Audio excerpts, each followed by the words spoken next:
देखिए, हमें इस सवाल में नहीं जाना चाहिए कि कौन सा ज्यादा खराब है, वरना इससे गलत मैसेज जाएगा कि बिल्कुल आप कोई बात सही दूसरा कह रहे ऐसा है जो कम खराब है। हैं। तो मैसेज बिल्कुल क्लियर रहना चाहिए कि कोई भी तंबाकू का जो भी चीज किसी भी फॉर्म में आता हो वो सेफ नहीं है, और कोई भी मात्रा भी सेफ नहीं है। कई लोग कहते हैं कि जरा सा ले लो, एक सिगरेट ले लो। तो ना तो कोई भी टाइप का तंबाकू सेफ है, ना किसी भी मात्रा में सेफ है। जी हाँ, आप बिल्कुल सही कह रहे हैं कि किसी भी प्रकार से ऐसा मैसेज नहीं जाना चाहिए कि इससे कम नुकसान है उससे ज्यादा है। थोड़ी भी मात्रा और कोई भी प्रकार हो, तंबाकू आपकी सेहत के लिए खराब ही है। डॉक्टर प्रकाश, क्या होता है एग्जैक्टली, क्या करती है तंबाकू अंदर जाके?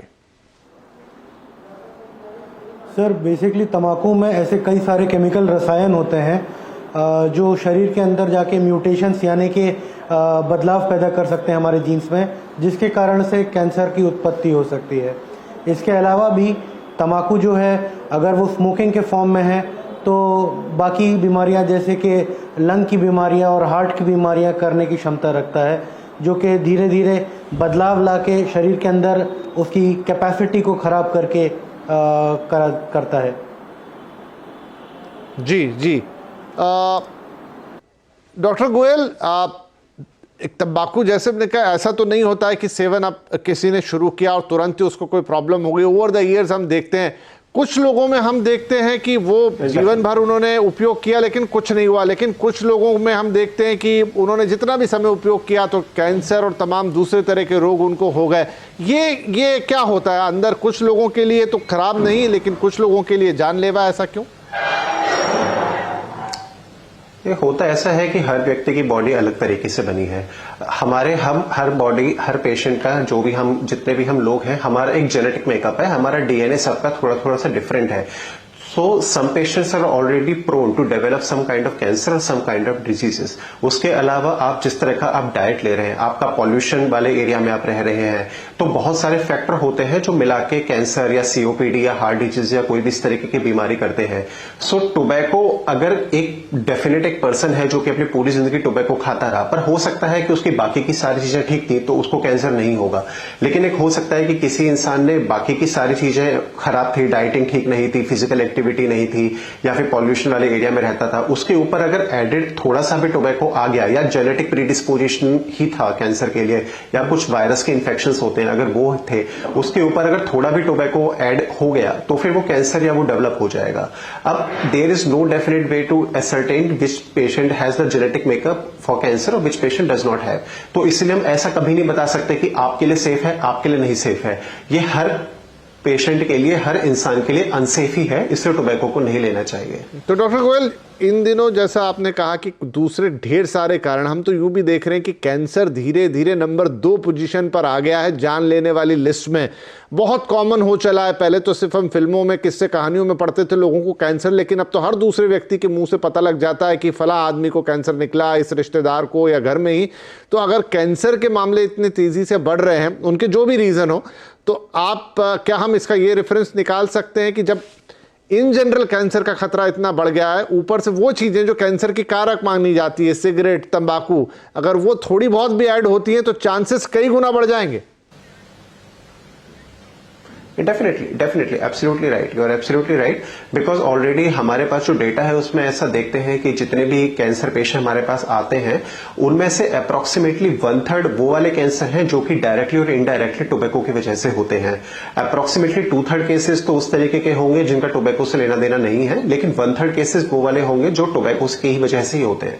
इसमें मेजरली होते हैं जो हमारे मुंह के कैंसर है, जीभ का कैंसर, लिप कैंसर, ये वाले स्मोकिंग की वजह से लंग कैंसर, ब्लैडर कैंसर, ये वाले कैंसर होते हैं। सो अगर किसी भी तरीके से बाय लेजिस्लेशन, बाय अवेयरनेस और by any kind of method if we can completely stop the tobacco uses, तो I feel that approximately 25 to 30% cases of cancer can be totally prevented. तो ये तो एक टोबैको तो एक सिंगल हैंडेडली बहुत बड़ा रीजन है जो कि कैंसर करवाता है, और मेरे ओपिनियन में it should be completely band. ठीक है। तो डॉक्टर अंकित बत्रा, ये भी एक बड़ी विडंबना है, जैसे कपिल साहब कह रहे हैं कि इसे टोटली बैन होना चाहिए। भारत में भी, दुनिया के दूसरे देशों में भी अवेयरनेस के लिए करोड़ों रुपए खर्च होते हैं। सिगरेट के पैकेट पर ऐड हैं या तंबाकू गुटखे के पैकेट पर ऐड हैं, कई तरह के अवेयरनेस प्रोग्राम चलाए जाते हैं। लेकिन जब हम जानते हैं कि ये इतना ही खराब है और इतना ही हानिकारक है, तो सरकारें क्यों नहीं इस पर पूर्ण रूप से प्रतिबंध लगा? देखिए, रेवेन्यू का जरिया है, पर मैं नहीं मानता कि कोई किसी भी देश के लिए इन चीजों से इतना रेवेन्यू आ रहा होगा कि वो किसी और चीज में मतलब देश को एकदम दिक्कत ही पड़ जाएगी पैसों की, ऐसा भी नहीं हो सकता। फिर भी ये इतने लंबे समय से आज तक इन चीजों पर प्रतिबंध क्यों नहीं लगाए? देखिए, रेवेन्यू से ज्यादा उससे होने वाली जो तकलीफें हैं, जो बीमारियां हैं, उसके ऊपर ज्यादा खर्चा हो जाता है, नंबर 1। दूसरी जो आपने बात करी कि इतना आसान क्यों नहीं है, तो सारी विभिन्न एजेंसियों ने, सरकारों ने करके देखा है कि जैसे पहले टैक्स बढ़ाया, वार्निंग दी, एजुकेशन बढ़ाई, लेकिन हम बहुत ज्यादा इसमें कामयाब अभी तक नहीं हो पाए।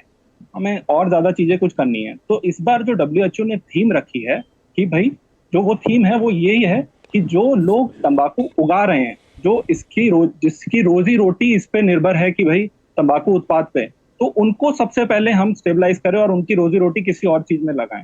तो सबसे पहले जो इस बार की थीम है वो ये है कि भाई हम जो इस बार जो we need food not tobacco, तो जो लोग तंबाकू उगा रहे हैं पहले हम उनको एजुकेट करें कि आप किसी और प्रकार की चीज उगाइए ताकि आपकी रोजी रोटी भी ना छिने। तब धीरे धीरे हम दूसरी दिशाओं में चल पड़ेंगे, ताकि हम जो लोग इस पे निर्भर हैं, जिनके परिवार चल रहे हैं, उनको पहले हमें स्टेबलाइज करना है। क्योंकि हमने बाकी सारी चीजें करके देख ली, हमने वार्निंग देके देख ली, हमने एजुकेट करके देख लिया, हमने टैक्सेस लगा के देख लिए, हमने इसके प्राइस बढ़ा के देख लिए, लेकिन इसका उपयोग कम नहीं हुआ। तो अल्टीमेटली WHO ने इस बार बड़ी अच्छी थीम निकाली है कि पहले जो लोग तंबाकू उगा रहे हैं, जो फार्मर्स इसके पीछे हैं, जो इंडस्ट्री इसके पीछे है, पहले उसको स्टेबलाइज किया जाए दूसरी और दिशाओं में, ताकि उनकी रोजी रोटी ना छीने, और तब हम धीरे धीरे आगे अगली सीढ़ी पे चढ़ सकें, ताकि इसको धीरे धीरे हम हटा सकें। जी, नहीं, ये ठीक है डॉक्टर आदित्य प्रकाश, ये WHO का या किसी भी सरकार का एक नज़रिया ठीक हो सकता है कि एक वर्ग होगा जो तंबाकू की खेती